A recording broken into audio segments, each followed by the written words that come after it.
Hi, in this video, we're going to answer the question, how many athletes struggle with mental health? Athletes often project so much confidence and self-assuredness, but yet inside they actually struggle with many of the same mental health issues as people from everyday walks of life.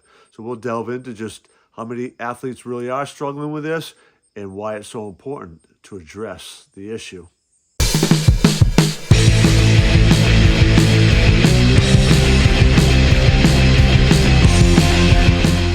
We're going to begin by taking a look at the prevalence of mental health issues amongst athletes at the high school level. Well, they're going to move on and kind of delve into the area of the college athlete and some of the uniqueness about their struggles. And then we're going to look at the professional level and the prevalence of that at the professional level. We're going to look at why it's so important. And last but not least, we're going to look at a real life example of an athlete who struggled with mental health issues. So according to research that was published in 2019, up to 30% of high school athletes are experiencing mental health issues. High school athletes are trying to perform well academically and athletically. So many of them are feeling that's going to be their road to kind of get into college and have college paid for. And just performing athletically is a huge part of the socialization and the cultural aspect of high school life. So whenever you have an opportunity to compete athletically, you want to perform well. They are quite often put under the spotlight in high school. It's a big deal for their communities, and sometimes in the smaller towns as well, the whole community kind of rallies around high school sports. So performing well and doing well is very important, especially if you've been a youngster who's been getting publicity around your athletics in the community growing up. You get to that high school level when high school sports are big, and you're kind of expected to carry on and be the person who kind of leads the team. Those pressures, along with maintaining their academics and all the social, you become a leader. Peers look up to you. Peers kind of expect you to be that person. And all these pressures lead to higher levels of stress. And these athletes don't want to come forward when they aren't feeling right, when they are feeling that anxiety and even that depression. So they tend to hide it and bury it. And this obviously creates longer term and more serious issues that need to be addressed and dealt with. So as you move on to college, the pressures just increase. For most high school athletes, if you're fortunate enough to go on and compete in college, you're one of the rare ones, but your demands have increased. You're also now on your own for the first time. So with that comes certain demands about being able to manage your money and manage your time so that you can balance the school and the academics. The college demands of sports have increased, so you have those demands. And then all the relationships between your teammates and meeting new people and dorm life and all those things just add a whole nother layer and a whole nother level of stress that athletes don't typically deal well with.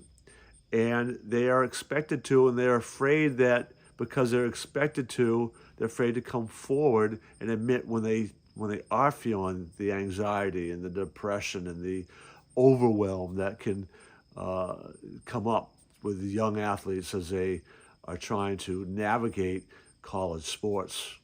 So now you move to the professional level, and at this point, if you make it the professional level, you are one of the top performers in your field. But just as if going from high school to college, the expectations have increased, so isn't going from college to the professional level. And as you move up in the professional ranks, if it's a sport that has like a minor league system, or if you're going right into international competition or professional competition at the highest levels, the expectation is that you're going to be able to meet all those demands, and you are much more under a microscope because the TV cameras and social media followings and all the fan base is so much more intense as you move into the higher levels of professional sports. That adds a whole new layer, a whole nother level of demands on you, as well as the travel that's involved and all of those things that come with that. And that can lead to high levels of stress that athletes, once again, aren't, especially at that professional level, they don't want to own up to the fact that they are feeling that levels of stress and overwhelm and anxiety because they're at the elite level. They aren't supposed to be feeling those. So each level you go at, those expectations, demands, add new levels of stress that need to be dealt with and managed, and often aren't. So obviously mental health is going to have an impact on your emotional and physical well-being. So there's priority number one, right? Your ability to fight off just regular sicknesses and disease is greatly impacted by the amount of stress you feel. But you can also be more likely to get hurt and injured the more stress you carry. That shouldn't really be that surprising because typically when you carry stress, your body tends to be more tense and more stiff and you're kind of coming in. So when you do that, you are more likely to get hurt. So those things are obviously reasons to be concerned, but also performance, right? I mean, you are competing in a sport, presumably, one, you've been performing well at it, so you're on it, you enjoy it, but you want to do well. And you can never perform at your peak or to the best of your ability when you're stuck in the emotion of stress and those mental health issues, such as anxiety, depression, which are two of the more common ones, but they're not the only ones, right? So we want peak performance, you need to deal with your mental health. You want good mental and physical health, you got to deal with your mental health. Let's talk about Michael Phelps. Michael Phelps, greatest swimmer of all time, 23 gold medals. I think there was another 8 medals other than gold that he won in all the Olympics that he participated in.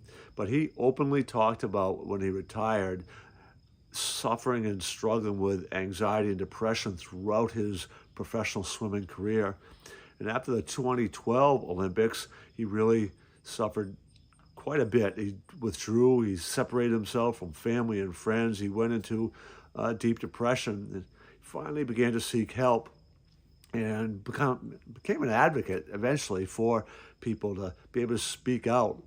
By addressing this head on, he was able to then get back into the competitive sport of swimming and continue on with something. But he had struggled with his identity during this time too. He spent so much time and so much of his life was around swimming. That became who he was, and outside of that, he lost a sense of who he was, and that's what really kind of triggered the depression and anxiety. So it doesn't really matter what level you're at. Mental health can be a serious concern, and in some regards, the more you advance, the greater the pressures and the greater the likelihood is of these pressures beginning to wear on you and impact your overall well-being, your mental health, and physical health and performance. I want to invite you to subscribe to our channel, check out our other videos. But you also might want to check out our free webinar, Emotional Hygiene. You'll find the link to that webinar in the description. So check that out today.